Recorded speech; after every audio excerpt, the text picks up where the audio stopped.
ಕನ್ನಡದ ಧ್ವನಿ ಭೀಷ್ಮ ನ್ಯೂಸ್, ನಿಮ್ಮ ನಂಬಿಕೆಯ ನೆಲೆ.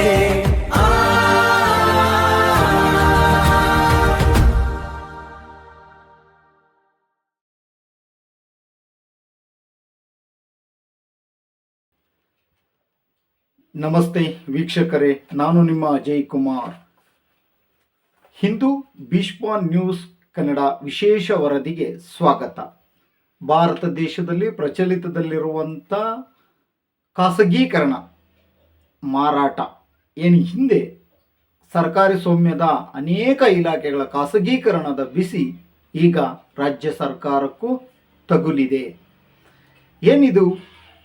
ಭಾರತ ದೇಶದಲ್ಲಿರ್ತಕ್ಕಂಥ ಅನೇಕ ಸೆಕ್ಟರ್ಗಳನ್ನು ಖಾಸಗೀಕರಣಗೊಳಿಸಲಾಗಿತ್ತು. ಅದರ ರಾಜ್ಯದಲ್ಲಿ ಯಾವುದೇ ಖಾಸಗೀಕರಣದ ಸುದ್ದಿ ಇದ್ದಿಲ್ಲ. ಈಗ ಒಂದು ಖಾಸಗೀಕರಣದ ಸುದ್ದಿ ಹರಿದಾಡ್ತಾ ಇದೆ. KEB ಅಂದರೆ ವಿದ್ಯುತ್ ಸ್ಥಾವರದ ಒಂದು ಇದನ್ನು ಖಾಸಗೀಕರಣ ಮಾಡಲು ಗಣರಾಜ್ಯ ಸರ್ಕಾರ ಮುಂದಾಗಿದೆ. ಈ ಒಂದು ವಿಷಯವಾಗಿ ಇಂದು ಕಂಪ್ಲೀಟ್ ರಿಪೋರ್ಟನ್ನು ನಾವು ನಿಮ್ಮ ಮುಂದೆ ತಂದಿಡಲಿದ್ದೇವೆ.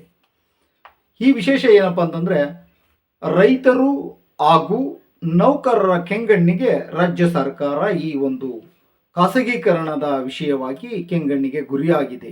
ಈ ಒಂದು ವಿಷಯದಿಂದ ಯಾವ ರೀತಿ ಬಚಾವಾಗುತ್ತೆ, ಏನು ಮಾಡುತ್ತೆ, ಮುಂದಿನ ನಡೆ ಏನು ಎಂಬುದರ ಬಗ್ಗೆ ಚರ್ಚೆಯನ್ನು ಮಾಡೋಣ. ಹಾಗೆ ಮೊದಲನೇದಾಗಿ ಕರ್ನಾಟಕ ರಾಜ್ಯದಲ್ಲಿ ತೀವ್ರ ಚರ್ಚೆಗೆ ಗ್ರಾಸವಾಗಿರ್ತಕ್ಕಂಥದ್ದು ಖಾಸಗೀಕರಣ. KEB ವಿದ್ಯುತ್ ಸ್ಥಾವರ ಖಾಸಗೀಕರಣದ ವಿಷಯ ಭಾಳಷ್ಟು ಚರ್ಚೆಗೆ ಗ್ರಾಸವಾಗಿದೆ. ಇಲ್ಲಿ ಟಾಟಾ ಪವರ್ ಸಂಸ್ಥೆಯು ಈ ಒಂದು 15 ಜಿಲ್ಲೆಗಳನ್ನು ಖಾಸಗೀಕರಣ ಮಾಡೋಕೆ ಅಥವಾ ಕೊಂಡುಕೊಳ್ಳಲು ಈ ಒಂದು ಅರ್ಜಿಯನ್ನು ಹಾಕಿದೆ. ಯಾವ ಇಲಾಖೆಗೆ ಅರ್ಜಿಯನ್ನು ಹಾಕಿದೆ ಅಂದರೆ KERCಗೆ ಟಾಟಾ ಕಂಪನಿ ಅರ್ಜಿಯನ್ನು ಸಲ್ಲಿಸಿದೆ. ಈ ವಿಚಾರವಾಗಿ ಅರ್ಜಿಯಲ್ಲಿ ಪರಿಷ್ಕರಣೆ ಮಾಡಿ ಅರ್ಜಿಯನ್ನು ಕೊಟ್ಟಿದ್ದಾರೆ. ರಾಜ್ಯ ಸರ್ಕಾರ ಈ ವಿಷಯವನ್ನು ಯಾವ ರೀತಿ ತೆಗೆದುಕೊಳ್ಳುತ್ತೆ, ಯಾವ ರೀತಿ ಮುಂದುವರಿಸುತ್ತೆ ಅನ್ನೋದನ್ನು ಕಾದು ನೋಡಬೇಕಾಗಿದೆ. ಹಾಗೆ ಯಾವ್ಯಾವ ಜಿಲ್ಲೆಗಳನ್ನು ರಾಜ್ಯ ಸರ್ಕಾರದ ಅಂಡರ್ನಲ್ಲಿರ್ತಕ್ಕಂಥ 15 ಜಿಲ್ಲೆಗಳನ್ನು ಟಾಟಾ ಪವರ್ ಸಂಸ್ಥೆಯು ಏನು ಕಂಪನಿ ಇದೆ, ಆ ಕಂಪನಿ ಕೇಳಿದಂಥ ಜಿಲ್ಲೆಗಳು ಯಾವ್ಯಾವು ಅಂದರೆ, ಮೊದಲನೇದಾಗಿ ಅದು ಕೆಲವೊಂದು ಜಿಲ್ಲೆಗಳನ್ನು ಕೇಳಿದೆ. ಮೊದಲನೇದಾಗಿ ಧಾರವಾಡ ಜಿಲ್ಲೆ ಕೇಳಿದೆ. ಹಾಗೆ ಎರಡನೇದಾಗಿ ಬೆಂಗಳೂರು ಗ್ರಾಮೀಣ ಪ್ರದೇಶದ ಇದನ್ನು ಕೇಳಿದೆ. ಮೂರನೇದಾಗಿ ಚಿಕ್ಕಬಳ್ಳಾಪುರವನ್ನು ಕೇಳಿದೆ.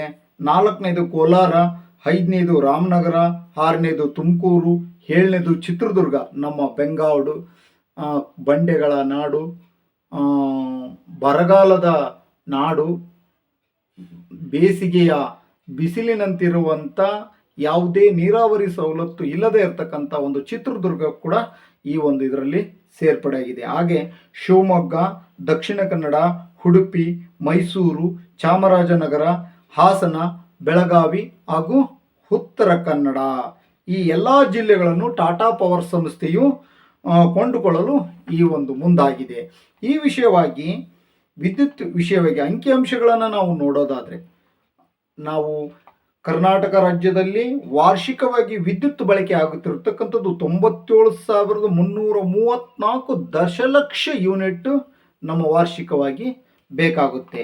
ಇಲ್ಲಿ ದಿನನಿತ್ಯದ ಒಂದು ನಮ್ಮ ಇದನ್ನು ನೋಡೋದಾದರೆ, ನಮ್ಮ ರಾಜ್ಯದಲ್ಲಿ ಬೇಡಿಕೆ ಇರ್ತಕ್ಕಂಥದ್ದು 247 ಲಕ್ಷ ಯೂನಿಟ್ ದಿನ ಬಳಕೆಯಲ್ಲಿ ನಮ್ಮ ವಿದ್ಯುತ್ತನ್ನು ನಾವು ಬಳಕೆ ಮಾಡ್ತಾ ಇದ್ದೀವಿ. ಹಾಗೆ ಇಲ್ಲಿ ರೈತರು, ಈ ದೇಶದ ಬೆನ್ನೆಲುಬು, ಈ ದೇಶದ ಅನ್ನದಾತ ಎಂದು ಹೆಸರು ಪಡೆದಿರುವಂಥ ಈ ದೇಶದ ರೈತನು ಬಳಕೆ ಮಾಡತಕ್ಕಂಥ ಕೃಷಿ ಪಂಪ್ಸೆಟ್ಗಳಿಗೆ ಬಳಕೆ ಮಾಡೋದನ್ನು ನಾವು ನೋಡೋದಾದರೆ 26.47, ಹಾಗೆ 25.760 ಯೂನಿಟ್ ಅಷ್ಟು ಈ ಒಂದು ಉಚಿತವಾಗಿ ರೈತರು ಬಳಕೆಯನ್ನು ಮಾಡ್ಕೊಳ್ತಿದ್ದಾರೆ ವಿದ್ಯುತ್ತನ್ನು. ಹಾಗೆ ನಾವು ಗೃಹಜ್ಯೋತಿ ವಿಷಯವಾಗಿ ಯೋಜನೆಗೆ ಉಚಿತವಾಗಿ ಬಳಕೆ ಮಾಡೋದನ್ನು ನಾವು ನೋಡೋದಾದ್ರೆ 10% ಅಂದರೆ 8 ರಿಂದ 9 ದಶಲಕ್ಷ ಯೂನಿಟನ್ನು ಎಸ್ಕಾಂನಿಂದ ನಾವು ಪಡ್ಕೊತಾ ಇದ್ದೀವಿ, ಇಲ್ಲಿ ಬಳಕೆ ಆಗ್ತಾ ಇದೆ. ಹಾಗೆ ನಾವು ಕರ್ನಾಟಕ ರಾಜ್ಯದ ಒಟ್ಟಾರೆ ಸಾಲವನ್ನು ನಾವು ನೋಡೋದಾದರೆ 42,750 ಕೋಟಿ ಜನವರಿ 2026ರಲ್ಲಿ ಈ ಒಂದು ಸಾಲದ ಅಂಕಿಅಂಶಗಳನ್ನು ನಾವು ಕಾಣಬಹುದು. ಹಾಗೆ ಇಲ್ಲಿ ಯೋಚಿಸ್ತಕ್ಕಂಥದ್ದು ಸರಾಸರಿ 12 ಕೋಟಿ ರೂಪಾಯಿ ಸರ್ಕಾರಿ ಇಲಾಖೆಗಳಿಂದ ಬರಬೇಕಾಗಿರ್ತಕ್ಕಂಥ ಬಾಕಿ ಬಿಲ್ ಇದೆ. ಇಲ್ಲಿ ಸರ್ಕಾರದೇ ಇಷ್ಟೊಂದು ದುಡ್ಡನ್ನು ಇಟ್ಕೊಂಡಿದೆ. ಇಲ್ಲಿ ಯೋಚಿಸಬೇಕಾಗಿದ್ದು ಸರ್ಕಾರಿ ಇಲಾಖೆಗಳನ್ನು ಹೊರತುಪಡಿಸಿ ಅನೇಕ ರಾಜಕೀಯ ನಾಯಕರುಗಳಲ್ಲೂ ಈ ಒಂದು ಇಲಾಖೆಯ ಬಿಲ್ಲನ್ನು ಅವರು ನಮೂದಿಸಿಲ್ಲ, ಕೆಲವು ಇಲಾಖೆಗಳನ್ನು ಕೊಟ್ಟಿಲ್ಲ. ಇಲಾಖೆಗಳು ಬರಬೇಕಾದ ಬಾಕಿ ಕೂಡ ಇದೆ. ಟೋಟಲ್ಲು ಒಟ್ಟು ಇಂಧನ ಇಲಾಖೆಯಲ್ಲಿ ಇಲ್ಲಿ ಕಾರ್ಯನಿರ್ವಹಿಸ್ತಕ್ಕಂಥ ಇಸ್ಕಾಂ ಕಂಪನಿ ಏನಿದೆ KEB, ಈ ಒಂದು ವಿದ್ಯುತ್ ಸ್ಥಾವರದಲ್ಲಿ ಕೆಲಸ ಮಾಡ್ತಕ್ಕಂಥ ಕರ್ತವ್ಯದಲ್ಲಿ ಕಾರ್ಯನಿರ್ವಹಿಸ್ತಕ್ಕಂಥವರು ಎಷ್ಟು ಜನ ಇದ್ದಾರೆ ಅಂದರೆ 52,251 ಜನ ಈ ಒಂದು ಕಾರ್ಯವನ್ನು ನಿರ್ವಹಿಸ್ತಾ ಇದ್ದಾರೆ.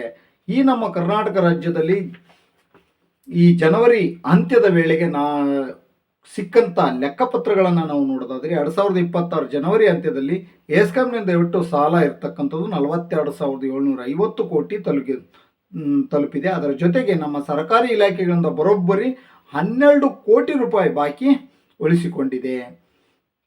ಈ ಒಂದು ಖಾಸಗೀಕರಣದ ನಿರ್ಧಾರದಿಂದ ರಾಜ್ಯದಲ್ಲಿರುವಂಥ ರೈತರು, ಈ ದೇಶದ ಬೆನ್ನೆಲುಬು, ಈ ದೇಶದ ಅನ್ನದಾತನ ಗತಿ ಏನು, ಅವರ ಕುಟುಂಬದ ಗತಿ ಏನು, ಈ ಖಾಸಗೀಕರಣ ಮಾಡೋದ್ರಿಂದ ರೈತರು ಹೇಗೆ ಬದುಕಬೇಕು, ಅವರ ಕುಟುಂಬದವರು ಏನಾಗಬೇಕು, ಹಾಗೆ 52,251 ಜನ ನೌಕರದಾರರಿದ್ದಾರೆ, ಅವರ ಗತಿ ಏನು, ಅವರ ಕುಟುಂಬದವರ ಗತಿ ಏನು. ರಾಜ್ಯ ಸರ್ಕಾರ ಈ ಒಂದು ಕಾರ್ಯ ಏನಿದೆ, ಈ ಖಾಸಗೀಕರಣದಿಂದ ದೂರ ಉಳಿದರೆ ರಾಜ್ಯದಲ್ಲಿರ್ತಕ್ಕಂಥ ರೈತರು ಬದುಕಬಹುದು, ಬಾಳಬಹುದು, ಒಂದು ಒಳ್ಳೆಯ ಜೀವನವನ್ನು ನಡೆಸಬಹುದು ಅನ್ನೋದನ್ನು ಮನವರಿಕೆ ಮಾಡಿಕೋಬೇಕು. ರಾಜ್ಯ ಸರ್ಕಾರ ಕೂಡಲೇ ಈ ಒಂದು ಯೋಜನೆಯಿಂದ ಹೊರಬರಬೇಕು ಎಂದು ಅನೇಕ ರೈತ ಸಂಘಟನೆಗಳು ಹಾಗೂ ನೌಕರರು ಕೂಡ ಈ ಒಂದು ವಿಷಯವಾಗಿ ಆಗ್ರಹಿಸ್ತಾ ಇದ್ದಾರೆ. ನಾನು ನಿಮ್ಮ ಅಜಯ್ ಕುಮಾರ್. ಭೀಷ್ಮ ನ್ಯೂಸ್ ಕನ್ನಡ ಚಾನಲ್ಗೆ ಇನ್ನೂ ಸಬ್ಸ್ಕ್ರೈಬರ್ ಆಗಿಲ್ಲ ಅಂದರೆ ಇನ್ನೇಕೆ ತಡ, ಸಬ್ಸ್ಕ್ರೈಬರ್ ಆಗಿ, ಲೈಕ್ ಮಾಡಿ, ಶೇರ್ ಮಾಡಿ. ನಿಮ್ಮ ಸುತ್ತಮುತ್ತಲಿನ ನಡೀತಕ್ಕಂಥ ಯಾವುದೇ ಸಮಸ್ಯೆಗಳಿದ್ದರೂ ನೀವು ನಮ್ಮ ಚಾನಲ್ಗೆ ಸಂಪರ್ಕಿಸಿ. ನಿಮ್ಮ ಸಮಸ್ಯೆಗಳಿಗೆ ನಾವು ಜೊತೆಯಾಗಿ ನಮ್ಮ ಕೈಲಾದ ಸಹಾಯವನ್ನು ನಾವು ಮತ್ತು ನಮ್ಮ ತಂಡದವರು ಮಾಡ್ತೀವಿ ಅಂತೇಳಿ ಈ ಮೂಲಕ ಹೇಳ್ತಾ, ನಾಡಿನ ಸಮಸ್ತ ಜನತೆಗೆ ಮತ್ತೊಮ್ಮೆ ಮಗದೊಮ್ಮೆ